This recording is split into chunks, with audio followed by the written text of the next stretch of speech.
CCTV 속의 최상목 전 부총리. 네. 한덕수 전 국무총리 재판이 굉장히 속도감 있게 진행 중이에요. 조태열 전 외교부 장관 법정 증언으로 이 비상계엄 선포 직전에 국무위원들 간의 대화 내용이 좀 드러났거든요. 이 네. 부분 영상으로 좀 보고 얘기 나누겠습니다. 피고인에게 네. 왜 반대를 안 하셨습니까? 50년 공직 생활을 이렇게 마무리하려고 그러십니까? 라고 말하는 것을 들었다라고 진술하셨는데 맞습니까?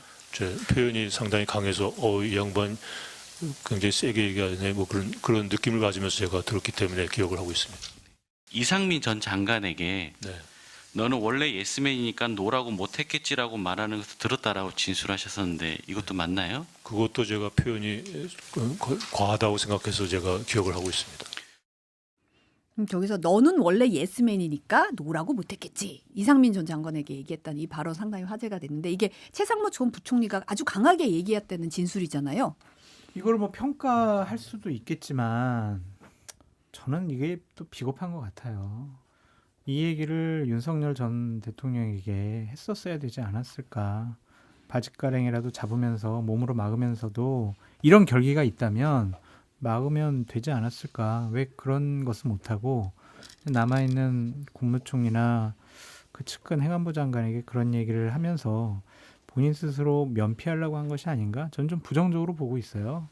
그래서 뭐 최상목 전 권한대행이 재판에도 증인으로 나오지도 않고 연락도 두절되고 이런 것들을 보면 저는 이것을 이렇게 우리가 좀 정의롭다, 용기 있는 행동을 했다 이렇게 평가하기는 어려운 것 같아요. 오히려 더 비겁한 행위를 한 것이 아닌가 좀 그렇게 평가하고 싶습니다. 룰루님은 이상민 장관이 더 어리다는 것에 충격을 받았다라고 하셨는데 최상목 부총리가 63년생이고 이상민 전 장관이 65년생이더라고요. 안 그래도 너는 해서 너는 이랬는데 형이었어요. 저도 그게 궁금해서 찾아봤어요. 서울대 법대 아마 1년인가요? 선후배 사이더라고요. 예. 최상목 부총리가 선배였습니다. 사법학과. 예. 네. 어떻게 보세요? 일단 뭐 장 소장님 말씀하신 것도 맞고, 근데 최소한 뭐 내란에 동조하지 않았다 최상목 부총리는. 근데 본인도 그렇게 계속 얘기를 했죠. 그 상황에서 뭐 그 정도는 된 거다라고 보고 말씀하신 대로 더 윤석열 전 대통령에게 그 자리에서 따지지 못했다는 점 뭐 있고요. 제일 큰 맥락은 저는 그거라고 봐요. 일단 최상목 부총리가 한덕수 당시 총리, 이상민 행안부 장관에게 질타를 한 거잖아요. 한덕수 전 총리는 그 회의록에 서명해라라고 한 건데 이걸 어떻게 난 안 한다 뭐 이런 얘기들이 오갔다고 그래요. 그러면 여기서 한덕수와 이상민이 주장했던 게 깨지는 거죠. 본인들은 계엄 이거 안 되는데 한덕수 전 총리 계속 얘기했던 게 본인이 계엄을 말리려고 했는데 중과부적이어서 사실상 중과부적이어서 국무위원들을 모아서 다수의 의견으로 말리려고 했다고 하잖아요. 근데 국무위원들이 한덕수 보고 말리라고 하는데 본인은 안 말리고 이 회의록에 빨리 서명이나 해줘. 이런 정황이잖아요. 한덕수 전 총리는 계엄의 중요 임무 종사자가 맞다. 말리라고 했다는 한덕수의 모든 주장은 깨졌다. 이상민 전 장관 마찬가지죠. 우리가 다 기억하는 그 장면, 한덕수랑 둘이 앉아서 문건 주고받고 보면서 히덕거렸던 그 장면. 역시 이상민도 계엄을 말릴 생각이 전혀 없었다라는 건 증명이 됐다라고 봐요. 그러니까 최상목 전 부총리에 대해서 제가 계속 문제제기하는 이유가 뭐냐면 동조는 안 했지만 느슨한 방조를 하지 않았느냐 그런 생각이 들고 이분이 결국에는 대통령 권한대행까지 했었잖아요. 그렇죠. 그때 한 여러 가지 행위들 그리고 우리가 여러 가지 이분들의 생각과 판단과 왜 저런 행동을 할까라는 것에 대한 뒷얘기를 들어보면 이분도 그렇게 떳떳하다고 보긴 좀 어려울 것 같아요. 그 당시 어떤 욕심이 있었던 것 같고 이렇게 불법적인 비상계엄에 반대했다면 불법적인 비상계엄이 실패를 하고 탄핵 과정 중에서 본인이 조금 더 적절한 처신을 할 수 있지 않았을까. 그러면 정말 용기 있는 정말 윤석열 대통령에게 바른 말하는 그런 공직자라고 평가할 수 있겠지만 그 이후의 행동들을 보면 그렇게 이분을 용기 있는 정말 옳은 판단을 한 사람이다라고 평가하기는 좀 어렵다고 생각이 듭니다. 사실 CCTV 상에 나온 것도 이제 뭐 그 집무실 안 들어갔다고 했는데 집무실 들어갔다 나와서 제 접견실로 갔다든지 그리고 뭐 쪽지를 뭐 옆 사람이 줬다 그랬는데 사실은 이제 직접 받았다든지 쪽지라고 할 수도 없죠. 사실 문건을 제대로 받았다든지 그런 면에서는 본인의 행적에 대해서는 지금 CCTV와는 맞지 않는 부분이 분명히 있고 그런 탓인지 출석을 안 했어요. 그러니까 보니까 뭐 가로로 접었어요, 세로로 접었어요, 2번 접었어요, 3번 접었어요, 막 이런 거 가지고도 논란이 있고 영상에 보면은 그냥 반으로 접혀진 거 들고 막 나가는 걸 봤거든요.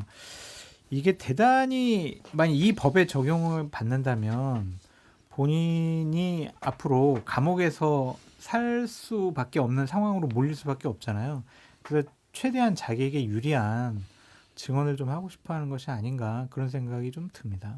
아마 이제 최상목 부총리는 인생 꼬였다고 생각할 것 같아요. 제가 예전에 이제 기재부 출입할 때 네. 당시 이제 경제정책국장인가 했었는데 이분 스타일상 인생 꼬였다. 두문 불출. 지금 두문 불출하고 있잖아요. 재판에 증인으로 돼 있는데 나오라 오니까 안 나오고 연락도 받지 않습니다. 그런데 본인이 뭐 인생 꼬였다고 생각할 수 있어요. 그리고 장소장님 말씀도 맞지만 그래 나는 그거는 내 불강력이었어라고 생각할 수도 있다고 봅니다. 인간적으로는. 근데 국무위원이었잖아요. 부총리였잖아요. 그리고 나라를 이끄는 국무위원이면 그 자리에 걸맞는 책임이 있는 겁니다. 그러면은 재판에 나와서 당시의 상황에 대해서 증언해야 된다라고 봅니다. 그 행운 가득님도 당시 국가와 국민을 진정으로 생각한 장관들은 없었나 봅니다. 씁쓸하네요 하셨는데 사실 어제 박상우 전 국토교통부 장관이 이제 뭐 마지막으로 국무회의에 도착을 했잖아요. 그러다 보니까 뭐 말릴 새가 없었다 뭐 이런 얘기하면서 우리도 계엄의 피해자다라는 말을 했거든요. 그러니까 재판장이 그렇게 말하는 게 적절하냐. 비상계엄으로 어떤 일이 벌어졌는지 다 본 거 아니냐라고 굉장히 질책하는 발언이 있었거든요. 어떤 면에서는 국민들이 느끼는 그 감정을 재판장이 그대로 투영한 것 같아요. 그럼요. 저 그 자리에 국무위원이잖아요. 책임감을 가져야죠. 그리고 나도 피해자라고 할 게 아니라 내가 그걸 몸을 던져서라도 막았어야 되는데 그게 장관이라는 자리에 있던 사람들의 생각이어야죠. 근데 나도 피해자다? 아무 책임감이 없는 얘기입니다. 지금 재판부가 증인들을 반드시 불러내겠다 이렇게 강한 입장을 밝혔어요. 잠시 발언 듣고 얘기하겠습니다. 여러 차례 연락을 했는데 이제 전화로 연락이 안 되는 상태고요. 지금 소환장은 아직 송달이 안 된 상태로 확인이 됩니다. 저희 재판부는 또 그리고 불출석을 할 경우에 아까 말씀드린 제재 요건에 해당되면은 제재를 할 예정입니다. 그리고 내란특별법의 신속 재판을 고려해서 필요한 제재 조치는 바로 다 취할 예정입니다. 그래서 과태료 부과뿐만 아니라 구인영장 발부도 검토하고 있고 증언 거부랄지 또는 불출석이랄지 이런 가능성이 높은 증인인데 증인 신청할 실익이 있을까 이런 부분이 좀 앞서서 말씀드린 겁니다. 재판부는 소환을 해야 된다는 입장입니다. 다만 나와서 본인이 뭐 증언 거부를 하든지 뭐 법에 위반되게 출석을 거부하든지 그건 맞춰서 제가 조치를 취할 거고요. 소환은 해야 된다는 입장입니다. 이진관 재판장이 이상민 전 장관 정당한 사유 없이 불출석했다 과태료 500만 원 부과하고 오는 19일 재판에 나오도록 구인영장도 발부를 했어요. 재판부 방침이 굉장히 확고하다 보니까 직위원 재판부와 너무 비교된다 이런 얘기가 계속 나오고 있거든요. 직위원 재판관이 그 재판을 진행하는 거를 제가 최근에 봤는데 아니 재판 판사가 저렇게 진행해도 되나? 왜냐하면 자꾸 피고인 측에다가 죄송합니다. 제가 아이고, 죄송했고요. 예, 죄송합니다. 저녁 식사하셔야 죄송합니다. 되는데. 저녁 먹어야 되는데 그만 끊죠. 뭐 이러고. 무슨 뭐 레크레이션 강사가 뭐 유흥회를 진행하는 것처럼 되게 즐거워하면서 본인 하지 말아야 될, 안 해도 될 말들을 너무나 많이 하더라고요. 그래서 재판에 대한 권위를 좀 떨어뜨리는 것이 아니냐 그런 생각이 첫 번째 들었고 피고인에 대해서 저렇게 호의적으로 대하는 것 그런 것을 보면은 재판 결과도 되게 피고인의 입장에서 결과를 판결을 하지 않을까 그런 좀 걱정이 들어요. 그래서 과연 직위원 판사가 저분이 뭐 이렇게 다른 쪽 분야의 전문 판사라고 하더라고요. 그런 분에게 이런 중요한 재판을 맡겨도 괜찮은 것인가? 한번 좀 조희대 대법원장이 그 공개된 영상을 한번 좀 봤으면 좋겠어요. 그래서 어느 정도 좀 조치가 필요하지 않나 그런 생각이 좀 강하게 듭니다. 그러니까 피고인이 안 나온다고 하니까 나오세요라고 그냥 부드럽게 얘기하고 제가 뭐 저 건강이 허락되면은 뭐 나오도록 하겠습니다. 그러니까 뭐 더 이상 얘기를 안 하더라고요. 그게 맞나? 너무나 대비돼요 이진관 판사는.